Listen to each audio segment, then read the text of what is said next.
ذرا سوچو، ایک طرف تو زریاب اور زامل لگے ہوئے ہیں ڈانس کرنے میں، مطلب عقل کو تالا لگا کر فل موج مستی جاری ہے، جبکہ دوسری طرف زریاب کی ماں تو جناب زریاب کے لیے رشتے دیکھنے لگ گئی ہیں۔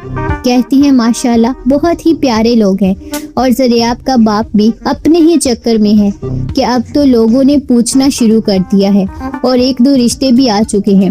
حد ہے بھائی، مطلب ہر کوئی اپنی ہی دنیا میں مگن ہے، اور دادی اماں کا تو پوچھو ہی مت، وہ تو پہلے ہی زریاب کو کہہ چکی ہیں میرا بس چلتا تو میں تمہاری شادی ابو بکر سے کر دیتی۔ ابو بکر بھی سیدھا سادہ بندہ اپنی ماں کو لے کر زریاب کے گھر پہنچ گیا تاکہ سب کی ملاقات ہو جائے۔ وہ بیچارہ ڈرائنگ روم میں بیٹھ کر خاموشی سے قرآن پاک کی تلاوت کر رہا تھا، اور ادھر زریاب کو یہ بات بالکل ہضم نہیں ہوئی کہ دادی اس کا رشتہ ابو بکر سے جوڑنا چاہتی ہے، کیونکہ وہ تو زامل سے محبت کرتی ہے نا۔ بس پھر کیا تھا، زریاب نے جان بوجھ کر جا کر ابو بکر کو وہاں سے اٹھا دیا کہ پلیز یہاں سے چلے جائیں، ہم نے یہاں ڈانس پریکٹس کرنی ہے۔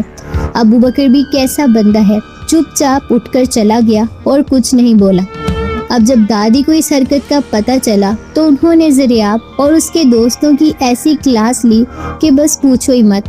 دادی نے سیدھا سنا دیا کہ ناچنا ہی تھا تو تھوڑا انتظار کر لیتے، کون سا پہاڑ ٹوٹ رہا تھا۔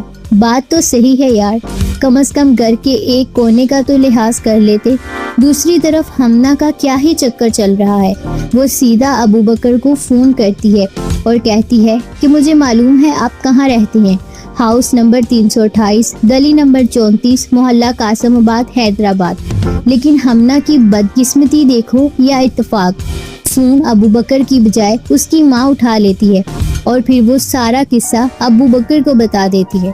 ابو بکر بھی حیران ہو کر اپنی ماں سے پوچھتا ہے کہ اور کیا کہہ رہی تھی وہ لڑکی، تو ماں بولتی ہے کہ بس یہی کہہ رہی تھی کہ کوئی ضروری بات کرنی ہے۔